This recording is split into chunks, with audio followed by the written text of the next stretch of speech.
여러분 안녕하십니까? 거룩한 주일 성전에서 여러분 만나 뵈서 참 반갑습니다. 온라인으로 예배 참석하신 여러분 또한 주님의 이름으로 환영합니다. 마음을 열고 신령과 진정으로 하나님께 예배드리길 원합니다.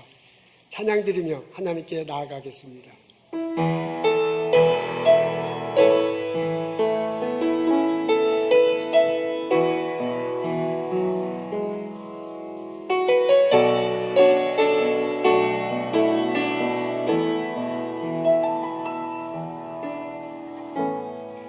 하늘의 문을 여소서, 이곳을 주목하소서. 주를 향한 노래가 꺼지지 않으니 하늘을 열고 보소서. 이곳에 임재하소서. 주님을 기다립니다.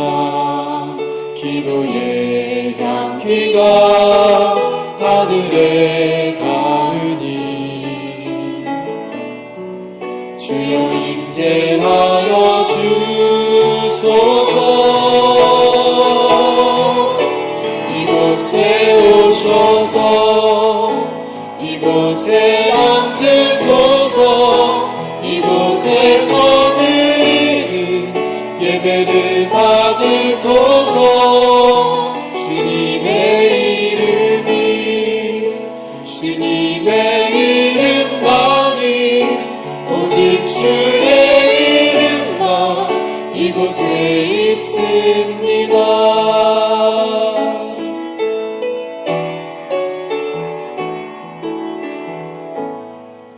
하늘의 문을 여소서. 이곳을 주목하소서. 주를 향한 노래가 꺼지지 않으니 하늘을 열고 보소서. 이곳에 임재하소서. 주님을 기다립니다. 기도의 향기가 하늘에 닿으니 주여 임재하여 주소서. 이곳에 오셔서 이곳에 앉으소서. 이곳에서 예배를 받으소서. 주님의 이름만이 오직 주의 이름만 이곳에 있습니다. 이곳에 오셔서 이곳에 앉으소서. 이곳에서 예배를 받으소서.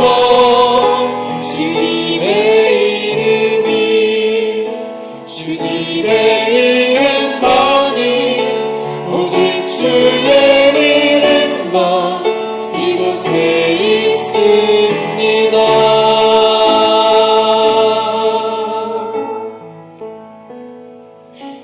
전능하사 천지를 만드신 하나님 내가 믿사오며 그의 외아들 우리 주 예수 그리스도를 믿사오니 이를 성령으로 잉태하사 동정녀 마리아에게 나시고 본디오 빌라도에게 고난을 받으사 십자가에 못 박혀 죽으시고 장사한 지 사흘 만에 죽은 자 가운데서 다시 살아나시며 하늘에 오르사 전능하신 하나님의 우편자이시다가 저리로서 산자와 죽은 자를 심판하러 오시리라.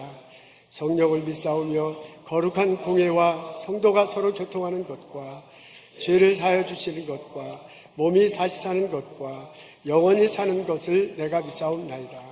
아멘.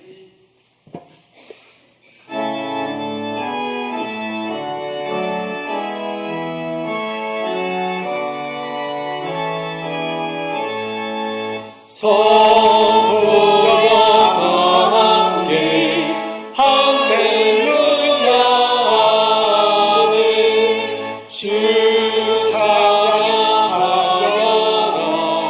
할렐루야 아멘.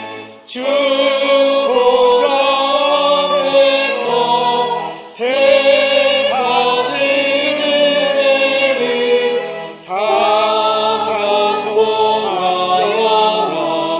할렐루야 아멘. 만물을 열어라. 할렐루야 아멘. 온 하늘을 열어. 할렐루야 아멘. 인보자 되시며 친구가 되신 주 그 사랑 끝없다. 할렐루야 아멘.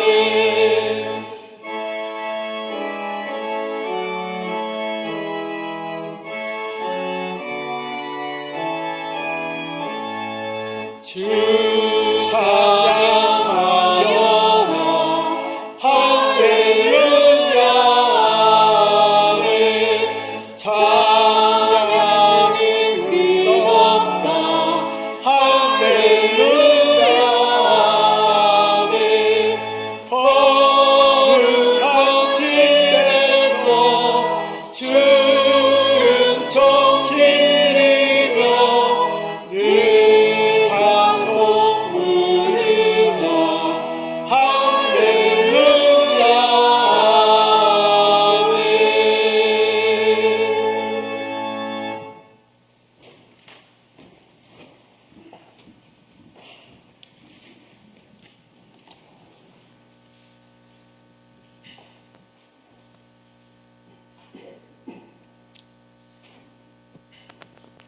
우리의 산성이시고 피난처 되시는 아버지 하나님, 지난 한 주간도 부족한 저희들을 아버지의 장중에 보호하시고 푸른 초장 맑은 물가로 인도하셨다가 오늘 거룩한 주일을 맞이하여 주임 전에 나와 찬송과 예배를 드리게 하시니 감사합니다.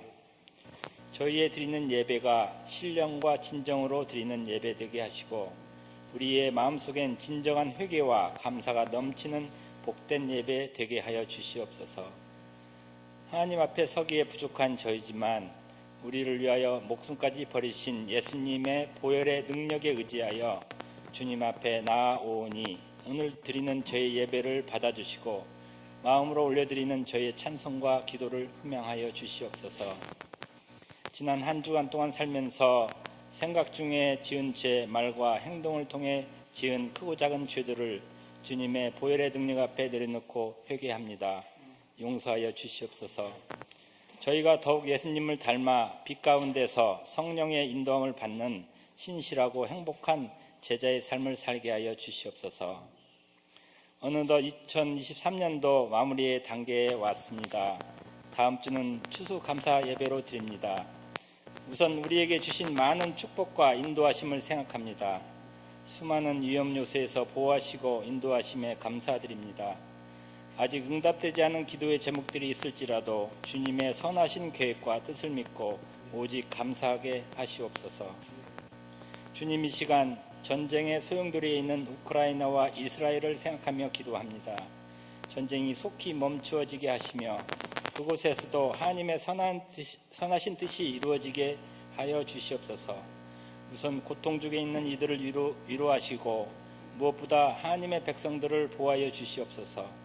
어떤 상황에서든 살아계신 하나님이 역사하심을 깨닫게 하여 주시옵소서. 이 시간 특별히 우리 몸된 성령교회를 위하여 기도드립니다. 요즘 동성애에 대하여 성경적으로 의학적으로 같이 이해하려고 애쓰고 있습니다.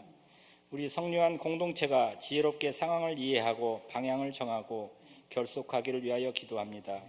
우리 교회가 사랑과 믿음의 공동체로서 큰 갈등 없이 이 기간을 잘 넘기게 도와주시옵소서. 또한 우리 교회 각 기관들을 축복하시고 특히 속회와 주일학교를 더욱 풍성하게 인도하시며 인도하시는 목사님과 전도사님과 선생님들을 축복하여 힘을 더하여 주시옵소서. 이 시간 각 성도님들의 가정과 자녀들을 위하여 기도합니다. 우리에게 주신 자녀들 신앙으로 강건하며 주님 주신 지혜로 승리하며 학교와 사회와 직장에서 축복된 만남들을 허락하여 주시옵소서. 오늘 같이 예배드리는 모든 성령한 교회 식구들이 어디에 있든지 건강과 은혜로 지켜주시옵소서. 이 시간 단위 세우신 목사님 성령으로 붙잡아 주시고 선포되는 말씀을 통하여 우리에게 감사와 기쁨이 회복되는 역사가 일어나게 하여 주시옵소서. 이 모든 말씀 우리의 산성 되시고 방패 되시는 우리 주 예수 이름 받들어 기도드립나이다. 아멘.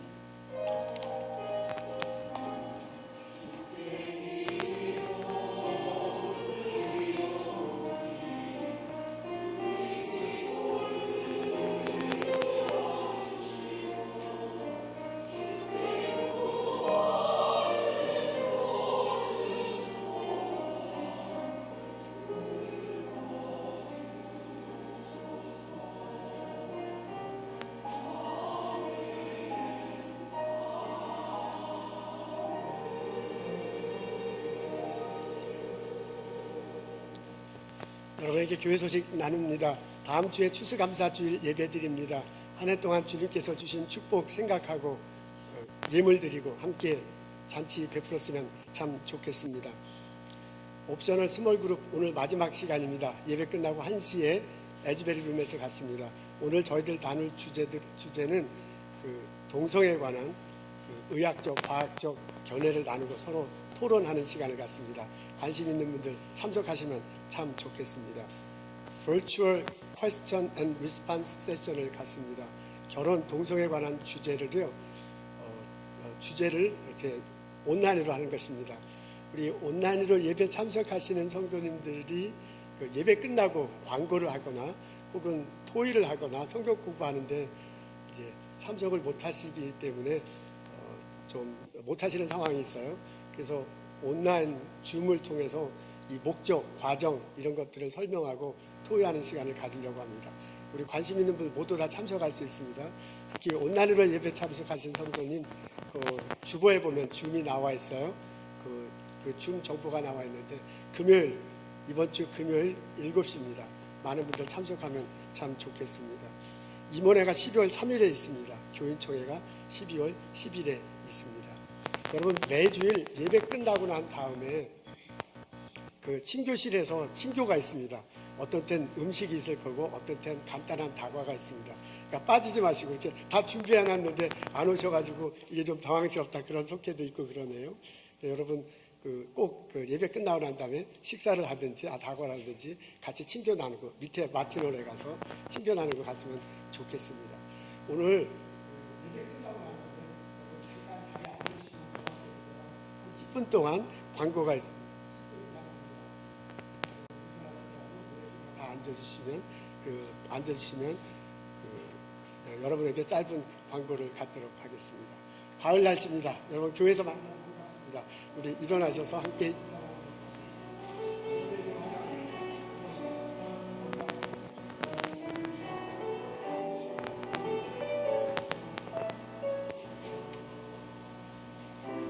어서 오십시오. 어서 오십시오.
감사합니다.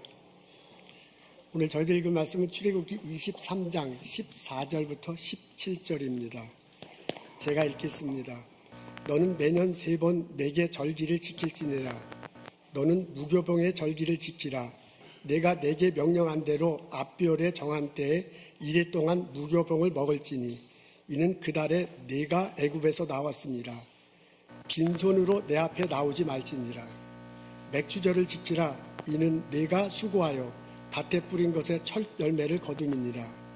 수장절을 지키라. 이는 내가 수고하여 이룬 것을 연말에 밭에서부터 거두어 저장합니다. 내 모든 남자는 매년 3번씩 주 여호와께 보일지니라. 아멘. 11월은 감사의 달입니다. 지난 한 해를 뒤돌아보고 하나님께 주신 은혜를 생각하고 감사를 표현하는 달입니다. 오늘날 같은 추수감사절 의식은 뉴잉글랜드 지역의 처음은 청교도인들로부터 시작됐다고 알려져 있는데요. 사실은 구약에 있는 이스라엘 백성들로부터 뿌리를 두고 있습니다. 이스라엘 백성들은 곡식을 거둘 때 되면 그 첫 곡식을 가지고 하나님께 나와 예물로 드리고 감사 예배를 드렸습니다. 그리고 이웃들과 나눠 먹곤 했습니다. 그 첫 번째 모습이 오늘 읽은 출애굽기 23장에 나옵니다. 모세가 설교해요.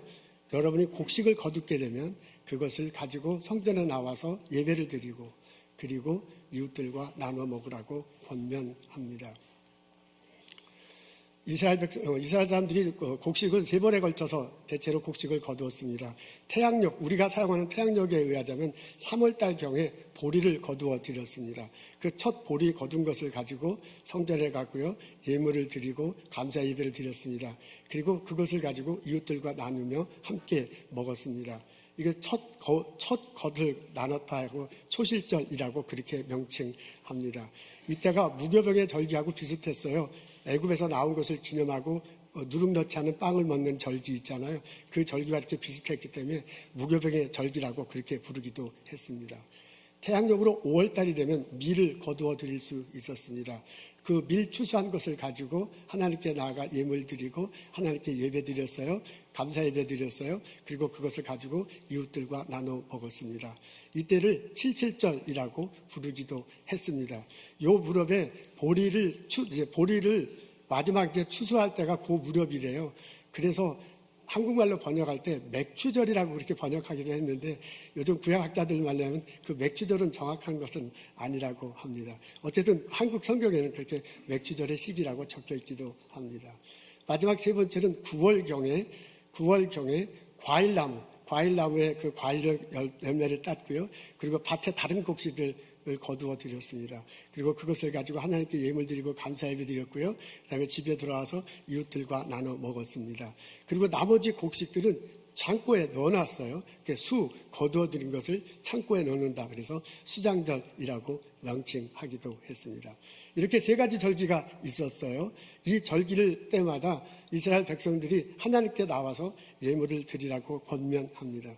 특히 이를 남자들이 그 집안의 가장들이 했어야 합니다. 첫 곡식을 가지고 가고 그리고 하나님께 동물로 잡을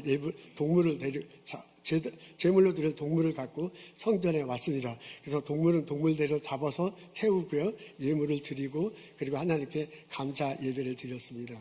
그리고 난 다음에 집에 돌아와서요. 자기들이 거둔 곡식들을 가지고 이웃들을 이렇게 나누어 먹었습니다. 이웃들을 초청했습니다. 고아, 과부, 레위인, 그리고 나그네들 빠지면 안 되죠. 약자들, 사회적 약자들 집안에 초토해서 같이 풍성하게 먹었습니다. 그러니까 그때는 기쁨의 시간이에요. 감사의 시간이에요. 그래서 그 감사의 시간이에요. 일종의 축제 같은 분위기입니다.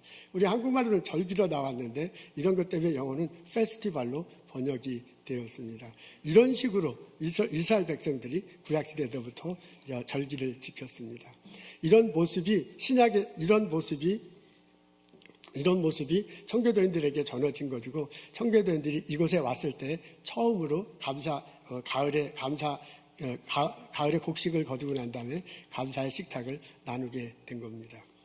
이렇게 생각해 보면 추수감사절의 키워드는 감사와 기쁨입니다. 이스라엘 백성들도 자기들이 거둔 곡식을 가지고 하나님께 감사드렸고 이웃들과 나누면서 기쁨을 누렸습니다. 그걸 청교도인도 또한 그렇게 했습니다. 그런 정신은 우리들에게도 이렇게 전해집니다. 그래서 우리들 전해집니다. 그래서 우리들 마음속에도요, 이게 추수감사절 하면 떠오르는 그 이미지가 있어요. 그 감사하고 기쁜 그런 이미지입니다. 왠지 추수감사절 하면 늦가을에 해가 쨍비는 아주 늦가을이 이렇게 떠올라요. 그리고 미국에 가면 좁은 마을마다 그렇게 데코레이션을 해놓잖아요. 펌킨 이렇게 있고요. 곡식과 과일 있고, 그 다음에 터키 조각 같은 거, 그림 같은 것도 해놓고 집 바구니 같은 것도 해놓곤 합니다. 그런 모습을 볼 수 있습니다. 어떤 곳은 이렇게 풍선 같은 것도 이렇게 띄워놨습니다. 저녁이 되면 추수감사절 날 저녁이 되면 사람들을 초대를 하죠. 그리고 같이 식사를 합니다. 넓은 식탁이 있어요. 음식이 풍성히 차려져 있네요. 가운데는 터키가 있고 펑킨파이가 있습니다. 그 집안 주인이 그 터키를 자르잖아요. 그 자를 때 아주 넉넉한 모습의 얼굴로 터키를 자릅니다. 그 집의 부인은 부엌에서 행복한 모습으로 일을 합니다. 남아있는 그 식탁을 다 같이 먹죠. 음악이 나오고요. 웃음이 펼쳐집니다. 음식 먹고 난 다음에 애들은 집안에서 막 뛰놀 거예요. 그리고 젊은이들은 게임을 할지도 모릅니다. 어른들은 차를 마시면서 그 모습을 보고 행복해하고 있습니다. 그게 우리가 추수감사절 하면 떠오르는 그런 이미지입니다. 추수감사절 하면 우리 마음속에 떠오르는 것은 감사하고 기쁨입니다. 그게 그것의 정신일 것입니다. 그런데 오늘의 본문을 이렇게 축제다라는 눈으로 보는 게 아니고 오늘의 본문을 설교다라는 눈으로 보면 분위기는 완전히 다릅니다. 오늘의 본문은 모세가 설교한 내용입니다. 그러니까 모세가 왜 이런 설교를 했는가라고 생각해 보면 이제까지 우리들이 생각했던 것과는 전혀 다른 분위기로 우리들에게 다가옵니다. 이걸 설교라고 생각하면요, 하늘에 이렇게 붕붕 떠있던 풍선에 바람이 빠지고, 그 다음에 그 추수감사절 때 막 밴드들이 막 악기 불고 그런 것들이 사그러지고요. 그리고 터키를 자는 늠름한 남자의 모습도 사그라들고 맙니다. 이것을 설교로 보면 여러 가지 의문이 있어요. 첫째, 모세의 설교하는 장소가 문제입니다. 여러분, 지금 이스라엘 백성들이 어디에 있습니까? 출애굽장에는 아직 이스라엘 백성들이 가나안에 들어가기 전에요. 애굽에서 나왔어요. 홍해를 건넜어요. 사막을 건너고요. 그리고 가나안 밑에 왔잖아요. 남쪽에 와서 가나안 땅으로 이제 들어가려고 하는 건데 들어가려고 하다가 들어가지 못했잖아요. 정탐꾼 보내고 그것 때문에 막 이스라엘 사람들이 혼동되고 이런 위해서 우왕좌왕하게 됩니다. 이 일로 하나님께서요, 이스라엘 백성이 가나안 땅으로 쉽게 진입하는 것을 허락하지 않았습니다. 그걸로 인해서 이스라엘 백성들은 계속해서 막 거의 40여 년 동안 시내 반도에서 방황하는 시기를 지낼 수밖에 없었습니다. 그런 때야, 바로 그런 장소예요. 사막 한가운데서 이런 설교를 듣고 있는 겁니다. 사막 한가운데 있는데 너희들 밭에서 사막 한가운데 있는데 지금 추수를 하게 되면 곡식을 바치라는 권면을 듣고 있습니다. 이 설교를 들을 때 이스라엘 백성들이 옆을 보면 그냥 모래밭이에요. 거긴 밭이 없어요. 이쪽을 보면 그냥 돌짝 산이고 돌짝 계곡이에요. 거기에 나무를 심을 만한 것들이 아무것도 없습니다. 그런데 그런 상황에 있는 그런 장소에 있는 사람들에게 곡식이 나오면 그 곡식을 바치라고 권면하고 있는 것입니다. 이것이 이스라엘 사람들에게는 참 마음으로 불편하게 다가왔을 것입니다. 땅이 있어야 밭이 있어야 보리를 심고 밀을 심을 거 아닙니까? 그런 밭이 없습니다. 푸른 동산이 있어야 올리브 나무를 심을 거고 포도나무를 심을 거 아닙니까? 그런 것들이 전혀 없습니다. 그런데 보리를 첫 곡식을 하게 되면 그것을 가지고 와 성전에 와서 예물 드리라고 해요. 그런데 밀이 나면 그것을 가지고 성전에 와서 예물 드리고 감사하라고 그래요. 그런 아무것도 포도나무도 심을 수도 없는 그런 장소인데 그런 포도나무나 열매를 있으면 그것을 가지고 성전에 나와서 예물 드리고 감사하고 이웃들과 나누라고 합니다. 여러분, 그런 설교를 듣는 장소는 그냥 사막이에요. 그렇다고 볼 때 모세의 이 설교는 너무해. 사막에서 아무것도 할 수 없는데 곡식 거두면 그것을 가지고 예물을 들고 감사하라는 얘기는 너무 잔인합니다. 모세는 사막 한복판에 있는 사람들에게 곡식을 거둘 때 되면 그것을 가지고 예물을 드리고 감사하라고 권면하고 있습니다. 왜? 모세는 이렇게 얼토당토 않는 장소에서 이런 설교를 하고 있습니까? 모세가 설교한 상황도 문제입니다. 이스라엘 백성들이 애굽을 나와서 가나안 땅으로 들어가기를 원했는데요. 쉽게 들어갈 줄 알았습니다. 그런데 그렇지 못하잖아요. 그리고 시내 반도에서 헤매는데 40년을 행합니다. 그런데 구약학자들에 의하면 37년, 38년을 가데스 바네아라는 지역에서 주로 있었다고 그렇게 말합니다. 가데스 바네아라는 지역은 가나안 남쪽에 있고요. 이스라엘 시내반도 북쪽에 있어요. 그러니까 이 국경선 바로 밑에 가나안 그 보더라인 바로 밑에 있는 오아시스예요. 근데 말이 오아시스지 물이 조금밖에 안 나와. 오아시스들도 많이 나오는 데 있고 졸졸졸 흐르는 데가 있는데 물이 적게 나오는 데요. 그래서 마실 물만 있지 다른 것들은 별로 없는 그런 상황입니다.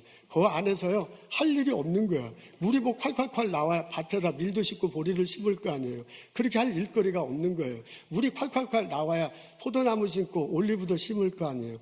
그런 일거리가 전혀 없는 상황입니다. 이분들이 애굽에 있을 때는 일거리가 있었습니다. 아무리 노예이기도 하지만 그래도 일할 것이 있었고요. 거기서 얻은 걸 가지고 가족들의 생계를 책임질 수 있었습니다. 심지어는 고기도 마음대로 먹을 수 있었는가 봐요. 그래서 시내반도에서 불평할 때 보면 우리가 애굽에 있을 땐 고기 마음대로 먹었는데 여기서는 고기도 못 먹는다라고 그렇게 불평하는 소리를 들을 수 있었습니다. 그러니까 그 집안의 남자들은 적어도 자기가 일을 해서 얻은 걸 가지고 일거리가 있는 거야. 그래서 그 일을 가지고 가족들의 생계를 책임질 수 있었는데 지금 상황은 전혀 일을 할 수가 없어요. 밭이 있어야 일을 하고 동산이 있어야 포도나무를 심죠. 일거리가 전혀 없는 그런 상황입니다. 그런데 모세가 뭐라고 보자면 너희들 첫 번째 곡식이 나오면 그 열매를 가지고 하나님께 드리라고 합니다. 생각해보면 이것은 이민 첫 왔을 때의 모습이 생각나. 지금은 덜하지만 30년 전, 40년 전 이 한국에 살다가 미국에 이민 온 사람들은 참 막막했다고 그렇게 들었습니다. 그때 오면 미국이 어떻게 돌아가는지 전혀 모르잖아요. 영어도 잘 하지 못하고요. 시민권, 소셜 시큐리티 넘버 없지요. 그리고 자동차도 운전 못하는 거야. 직업이 뭔지도 모르고 그냥 왔대요, 그때는. 그래서 공항에 마중 나온 그 사람이 하는 직업을 대체로 했다고 합니다. 그런 입장이 있다고 생각해서 미국 땅에 처음 이민 왔어. 아무것도 할 수 없어. 그리고 그냥 집에만 앉아있는 그때 가장의 심정을 생각해봐요. 일을 하고 싶어도 일을 못하는 거야. 일거리가 없는 거야. 그런 사람에게 감사 예물을 드리라는 것과 아주 비슷합니다. 어떻게 생각하면 이거는 가게를 열었는데 수입을 받지 못하는 그런 주인하고 비슷해. 우리 스몰 비즈니스를 열어놔서. 그런데 그게 잘 운영이 안 되는 거야. 그래서 한 해가 지는데 수입이 점점점 줄어들어요. 그런 상황인데 이게 도대체 어떻게 된 겁니까? 덜커덕 길 건너편에 또 다른 가게가 생겼어. 우리랑 똑같은 가게야. 똑같은 물건 팔어. 근데 거기가 더 크고 더 잘 해놨어요. 그래서 우리 집 단골 손님이 우리 가게로 오다가 그것을 보고 길 건너서 저쪽편으로 가는 거야. 그 모습을 파리채 들고 유림을 향해서 보는 그 가게 주인은 얼마나 아프겠습니까? 얼마나 찢어지겠습니까? 그런 거하고 똑같은 상황이야. 잃을 거리가 없어. 일을 해도 벌이가 없어. 그럼에도 불구하고 와서 감사 예배를 드리라고 권면하는 것과 같습니다. 이거 얼마나 잔인한 일입니까? 도대체 감사할 것이 없는 상황인데도 모세는 이스라엘 백성들에게 감사하라고 말하고 있습니다. 모세가 한 설교는 내용에 있어서도 문제가 있습니다. 모세가 뭐라고 권면하면 너희들 올 때 빈손으로 오지 말라고 그렇게 권면합니다. 그것을 특별히 첫 번째 때 얘기해요. 첫 번째 우리가 읽은 성경에는 무교병의 절기라고 했는데 다른 식으로 하면 보리를 처음 맞이할 때 초실절, 보리를 거둘 때 첫 번째 하는 그런 겁니다. 그러니까 보리를 거두는 장면 중에서 뭐라면 너희 절대로 빈손으로 오면 안 된다라고 그렇게 권면합니다. 여러분, 보리를 거둔다는 것은 농부에게 그저 1년 중 가장 힘든 때입니다. 우리는 농사를 짓지 않지만 아주 어려웠을 때 농사를 짓는 농부들의 얘기를 들어보면 보리가 하는 봄이 제일 힘들어. 가을이 제일 좋죠. 곡식 거둔 게 있고 가을이 있으니까. 곡식근이 있고 과일이 있으니까. 그러니까 그걸 가을에 먹는 거예요. 나머지는 창고에 집어넣죠. 그리고 겨우 내내 먹는데 이제 봄이 올 때 되면 먹을 것이 떨어져요. 그 먹을 것이 떨어질 무렵에 보리가 피는데 보리가 빨리 펴요. 열매를 맺으면 그걸 먹을 수 있을 텐데 영 보리가 빨리 피지 않으니까 그걸 먹을 게 없는 거야. 그래서 먹을 게 없어가지고 보릿고개 우리 한국 사람들 막 그런 표현이 있었잖아요. 그래서 어르신들 얘기해 보면 보릿고개 면한 지가 진짜 몇 년 안 된다라는 그런 표현이 있을 정도입니다. 그러니까 보리를 추수할 전이 굉장히 어려운 때예요. 근데 지금 모세가 뭐라 하면 그 보리를 추수하기 전에 너희들 절대로 빈손 들고 오면 안 된다. 그걸 강조해요. 그게 3월 초야. 그게 5월 달 밀을 거둘 때는 그래도 어느 정도 먹을 게 있잖아요. 그때가 아니에요. 9월 달 가을에는 먹을 게 풍성하잖아요. 그때가 아니에요. 그때 말한 게 아니라 가장 먹을 게 없을 때 빈손으로 오지 말라고 그렇게 권면하고 있습니다. 이것을 마음에 듣고요. 우리가 받아들이기는 참 쉽지 않습니다. 어떻게 생각하면 이것은요, 모든 한순간에 모든 재산을 날려버린 사람에게 권면하는 것과 아주 비슷해. 어떤 사람이요, 많은 재산을 일구었어. 혹은 연구해서 많은 업적을 일구었어. 그래가지고 그것 때문에 아주 기뻐하고 있는데 잘못 판단을 해서 한순간에 다 날아가 버린 거야. 그 재산이 한순간에 달라버리고 자기가 연구한 업적이 한순간에 다 날아가 버렸습니다. 그것은 마치 한 손에 모래알을 가득 쥐고 해서 야 좋다 그러고 있는데 좋다 하는 사이에 그 모래가 손가락 사이로 술술술술 빠져나가가지고요 아무것도 없는 그런 상황에 있는 사람이 있습니다. 그 사람은 굉장히 그 사람은 굉장히 좌절할 거야. 그 사람은 그때 굉장히 마음속으로 힘든 그런 상황에 있을 것입니다. 어떤 사람은 이럴 수도 있습니다. 자기의 목표가 있어. 나는 이 정도 업적을 이루겠다. 나는 이 정도 위치에 올라가겠다. 그런 목표를 세워놓고 열심히 살아. 그 목표를 세워놓고 막 열심히 공부해. 열심히 연구해. 회사 나가서 막 미친 듯이 일해. 그래서 그 위치에 됐어. 그리고 그 업적을 이루었어. 그리고 딱 올라가 보니까 나보다 더 높은 데가 막 있는 거야. 내가 목표로 삼은 그거는 턱도 없어요. 그때 느끼는 느낌이죠. 그래서 내가 목표로 삼은 그것이 딱 거기에 도착해보니 별거 아니야. 도착해보니 신기루예요. 그때 얼마나 허무하겠습니까? 그때 얼마나 사는 게 좌절스럽겠습니까? 그런 사람에게 감사 예배를 드리자는 것과 아주 비슷합니다. 이런 사람이 있습니다. 가정을 위해서 헌신해. 나는 내가 이렇게 막 밤낮 없이 열심히 일하는 건 내 자녀와 내 아내와 우리 가족을 돌보기 위함이다. 그래서 막 이렇게 피 땀 흘려 일하면서도요, 시간을 내서 아이들과 같이 보내고 휴가도 가고 그래. 내 인생의 모든 것들이 다 가정에 초점을 두고 있어. 그래서 내가 바깥에 나서 열심히 돈만 벌어오면 가정은 다 잘 될 것 같았는데 그렇지 않은 거야. 어느 날 아이들가 학교 가기 싫다고 그래. 어느 날 내 아들이 마약을 해. 어느 날 내 딸이 무척 아플 수도 있습니다. 그럴 때 얼마나 허무해집니까? 그것을 놓고 막 펑펑펑펑 울고만 있는 것 같아요. 사막 한가운데 덜져졌는데 막 모래바람이 부는 것 같은 그런 사람도 살아가다 보면 그런 상황도 있을 수 있습니다. 얼마나 허망한 그런 때입니까? 그런 때에 우리 하나님께 나가서 감사 예물 드리고 우리 다 같이 하나님께 예배 드립시다 라고 말하는 것과 아주 똑같습니다. 여러분, 지금 모세가 이스라엘 백성들에게 설교할 때 이때는 가나안에 들어간 때가 아니고요, 이때는 사막 한가운데야. 밭이 어딨어? 밭이 나무 과실을 심을 동산이 어디서, 그런 거 전혀 없습니다. 그런 데 있는 사람들한테 뭐냐면, 너희들이 밭에서 곡식을 거두게 되면 그거 하나님께 예물 드리고 감사하라. 너희들 포도나무가 열리게 되면 그것을 가지고 감사하라 라고 그렇게 권면하고 있는 것입니다. 얼마나 얼토당치 않습니까? 생각해보면 얼마나 잔인합니까? 빈 손쿨이에 있는 사람에게 우리 하나님께 예물 드리고 하나님께 감사 예배 드리라고 권면하는 것과 똑같습니다. 모세는 왜 이렇게 얼토당치 않은 상황에서, 얼토당치 않은 장소에서, 얼토당치 않은 내용의 설교를 했겠습니까?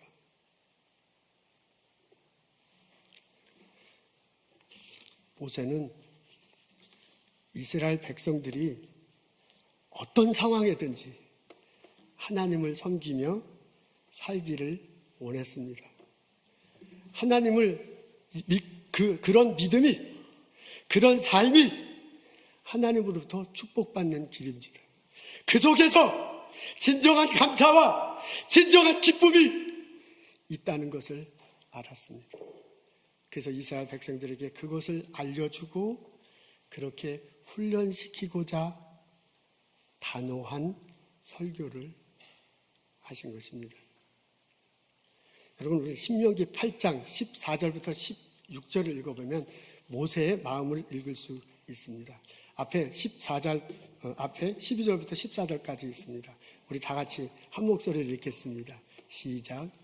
내가 먹어서 배불리고 아름다운 집을 짓고 거하게 되며 또 내 우양이 번성하며 내 은금이 증식되며 내 소유가 다 풍부하게 될 때 두렵건대 내 마음이 교만하여 내 하나님 여호와를 잊어버릴까 하노라. 이건 신명기에 나와 있는 내용입니다.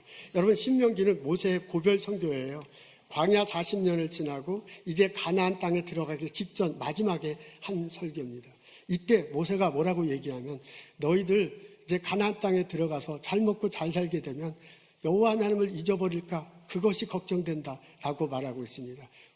양과 소가 많이 있어요. 아름다운 집을 거하게 돼요. 그렇게 되면 이제 먹고 살만하니까 하나님을 잊어버리게 되면 가나안 땅에 있으면 그렇게 되면 어떻게 될까 그것을 걱정하고 있습니다. 그러면서 다음에 이렇게 얘기합니다. 우리 다 같이 읽겠습니다. 시작. 여호와는 너를 애굽 땅 종되었던 집에서 이끌어내시고 너를 인도하여 그 광대하고 위험한 광야 곧 불백과 전갈이 있고 물이 없는 건조한 땅을 지나게 하셨으며 또 너를 위하여 물을 부른 반석에서 내서다. 여호와 하나님이 광야 40년을 지켜줬던 얘기를 해요. 물이 없을 때 물을 줬어요. 불뱀이 있을 때 지켜주었어요. 그리고 건조한 땅을 지나가도록 여호와 하나님께서 이렇게 인도해 주셨어. 그러면서 이렇게 권면합니다. 우리 다 같이 읽겠습니다. 시작.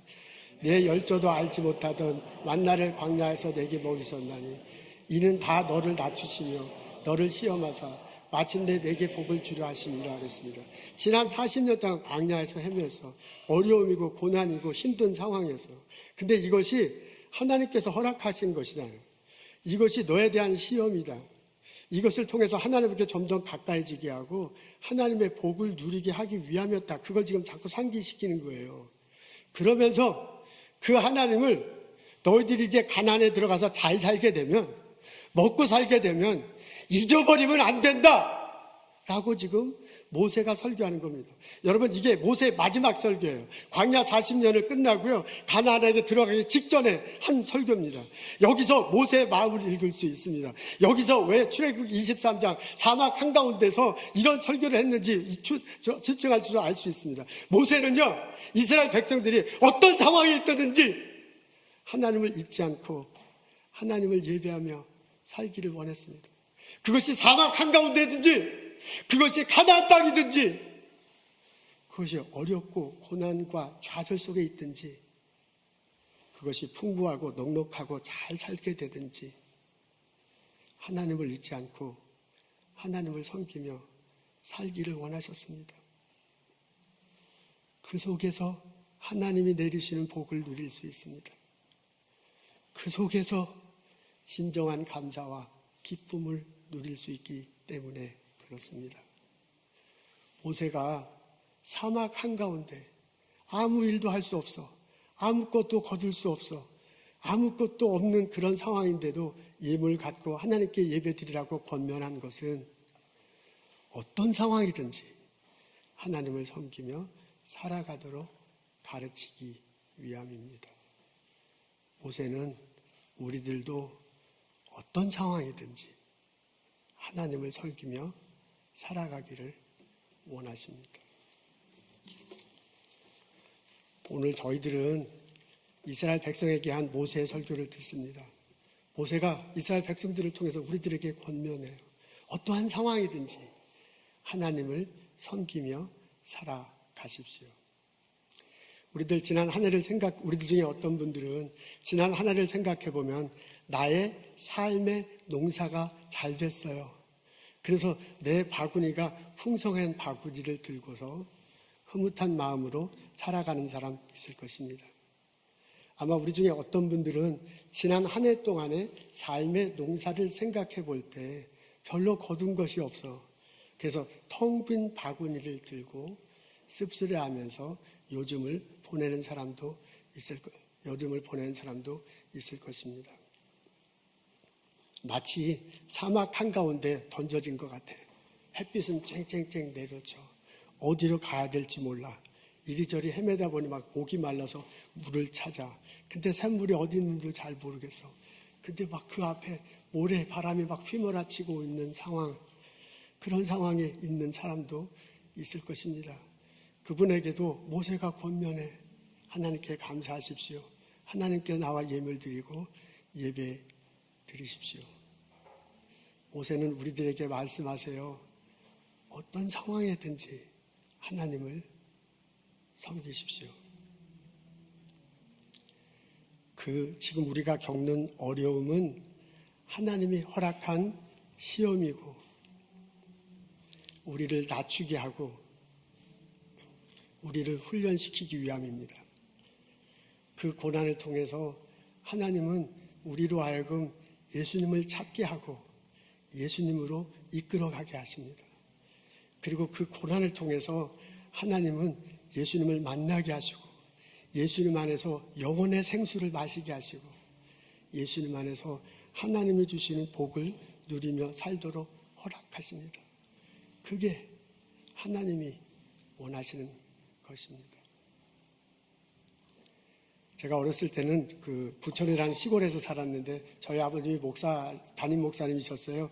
교회가 있고 사택이 있는 여기 살았는데 우리 교회하고 사택 사이에 펌프가 있었습니다. 우물이 있고 펌프가 있었는데 그 우물을 너무 길어가지고 펌프를 해서 주로 물을 길어 마셨습니다. 근데 그 펌프라는 게 펌프를 하면 계속 물이 나오는데 펌프를 계속 안 하면 물이 밑으로 쭉 내려가서 안 나오잖아요. 그래서 아무리 펌프를 해도 물은 나오지 않습니다. 그 펌프질에 물을 나오게 하려면 또 물을 집어넣어야 돼요. 그걸 마중물이라고 한대요. 물을 집어넣고 물이 내려가기 전에 막 이렇게 펌프질을 해야 돼요. 그래서 막 하다 보면 물이 올라와서 콸콸콸콸콸 이렇게 쏟아집니다.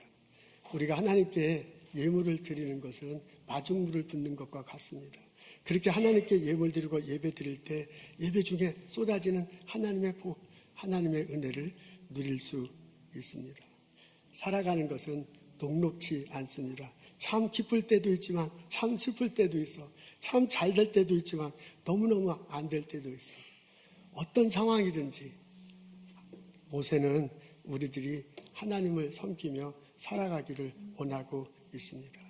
나의 삶의 자리에서 하나님이 주신 것 감사하게 구별하고 하나님께 예배를 드리고 하나님께 예배 드리는 나와 여러분 됐으면 참 좋겠습니다. 11월 달은 감사의 달입니다. 지난 한 해 동안 하나님께 주신 은혜를 생각하고 감사를 표현하는 절기입니다. 마음을 다하게 하나님께 예배하며 그 감사를 누리며 나누며 살아가는 나와 여러분 되시기를 주님의 이름으로 축원합니다. 기도하겠습니다. 하나님, 지난 한 해 동안 많은 것들 주심을 감사합니다. 하나님, 지난 한 해 많은 것을 잃었지만 또한 하나님께 감사드립니다.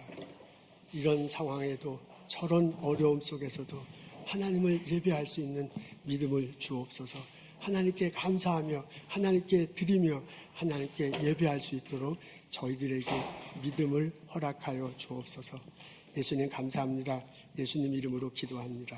아멘.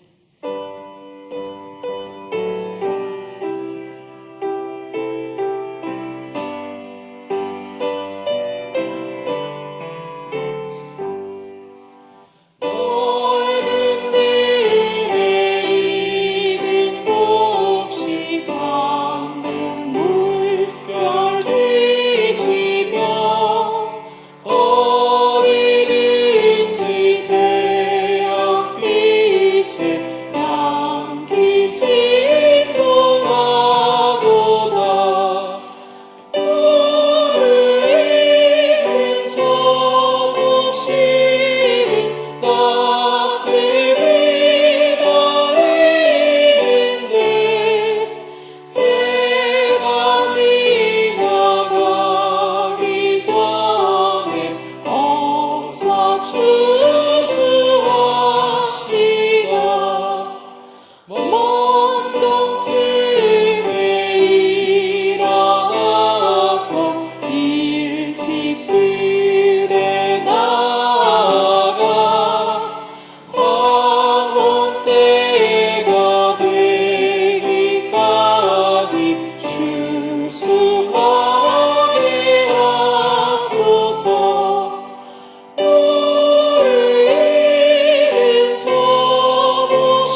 주께 나와 주의 이름을 찬양하라. 나팔 불며 주 찬양하라. 북소리로 찬양하라. 모든 밤그 소리 높여 찬양. 마음 다하여 주를 찬양해. 선하신 주님, 선하신 주님, 선하신 주님, 선하신 주님, 선하신 주님, 그의 자비는 영원하리. 선하신 주님, 선하신 주님, 선하신 주님, 선하신 주님, 선하신 주님, 그의 자비는 영원하리. 선하신 주님, 그의 자비는 영원하리.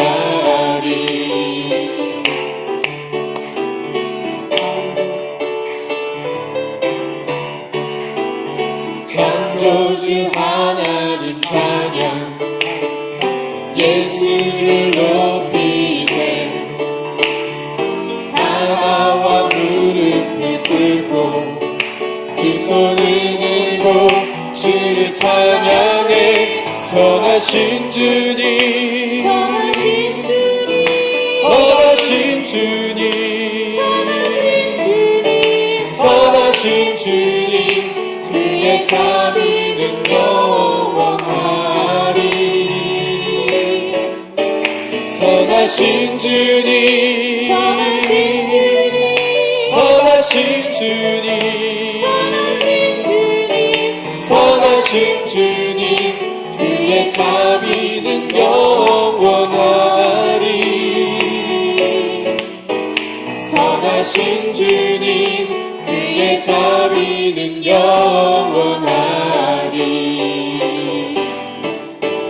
선하신 주님, 선하신 주님, 선하신 주님, 선하신 주님, 선하신 주님, 그의 자비는 영원하리.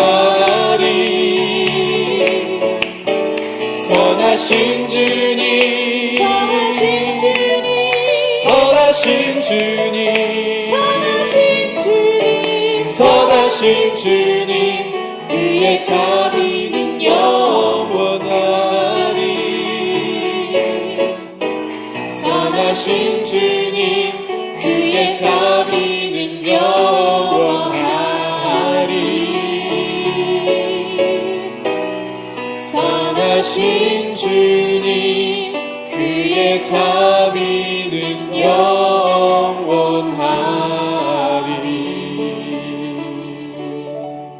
성부, 성자, 성령의 은혜와 축복과 보살핌이 오늘 예배드리고 돌아가는 우리들 모두에게 지금부터 영원토록 함께 하시기를 간절히 축원하옵나이다. 아멘.